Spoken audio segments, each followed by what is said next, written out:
নমস্কার বন্ধুরা, আমার ইউটিউব চ্যানেলে তোমাদের অনেক অনেক স্বাগতম। আমার ইউটিউব চ্যানেলের নাম হচ্ছে শম্পা চ্যাটার্জি। প্লিজ ভিডিওটা ভালো লাগলে চ্যানেলটি সাবস্ক্রাইব করবে। আজ আমি বানাবো বাঁধাকপির রোল বা ক্যাবেজ রোল। তো রেসিপিটা ভালো লাগলে অতি অবশ্যই চ্যানেলটি সাবস্ক্রাইব করবে, বেল আইকনটা দাবিয়ে দেবে এবং এইভাবে আমার পাশে থাকবে।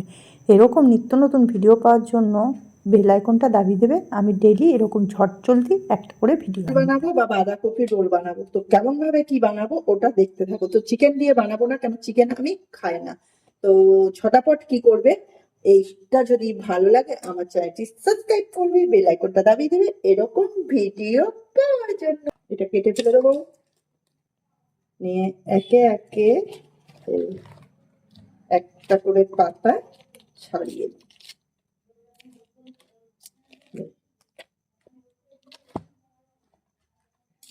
এমনি করে ভালো করে যাতে না ফেরে, এমনি করে এক একটা করে পাতা ছাড়িয়ে তাড়াতাড়ি সিদ্ধ করবো বলে আলুটা 4 ভাগ করে নিয়ে একটা সিটি মেরে নেবো, তাহলে তাড়াতাড়ি সিদ্ধ হয়ে যাবে।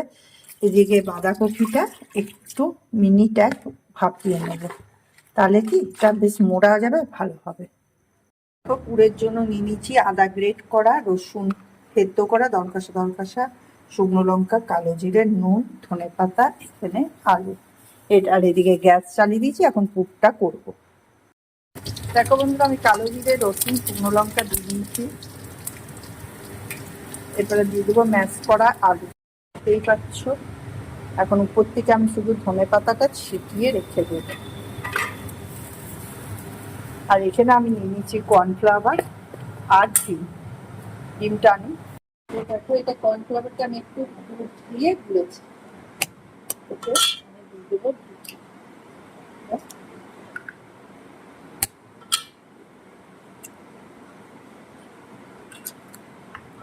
দিয়ে একটু গোলমরিচ দেবে, আমি ভুলে গেছি ওটা, আর একটু বিট লবণ দিয়ে এটা বাঁধাকপিটা জল ঝরতে দিয়েছিলাম, ঝুড়িতে নিয়ে নিলাম, দেখতেই পাচ্ছ।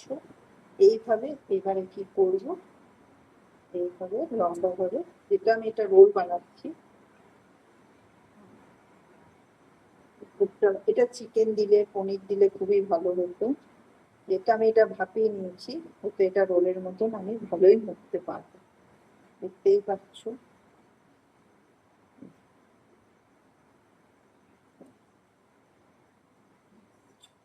এইভাবে আমি আর একটা করে দেখিয়ে দিই তোমাদের, তাহলে সুবিধা হবে। কোথায় গেলে একটু জল দিচ্ছে, এইভাবে পুরটা দেব। হ্যাঁ, এই যে এইভাবে দিচ্ছি, যেটা একটু ভাপিয়ে নিয়েছি ওই জন্য ফুলবে না।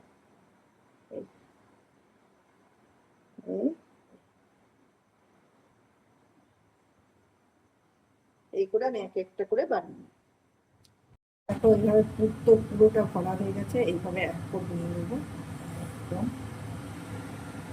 দিয়ে এইভাবে তেলে দিব। বুঝতেই পারছি, আবার এটা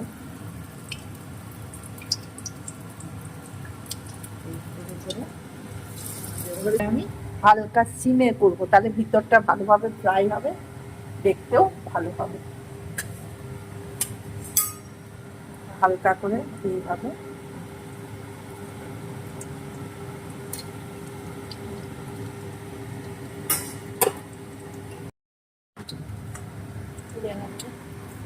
না পুড়ে নেবো, তো এরকম নাহলে ভালো লাগবে না।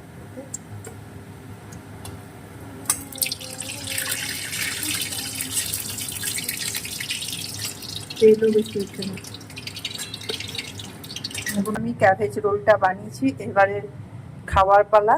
পুচু খেয়ে টেস্ট করবে, করে তোমাদেরকে বলবে ও লঙ্কাটা সরিয়ে দিচ্ছে ছাড়টা পর।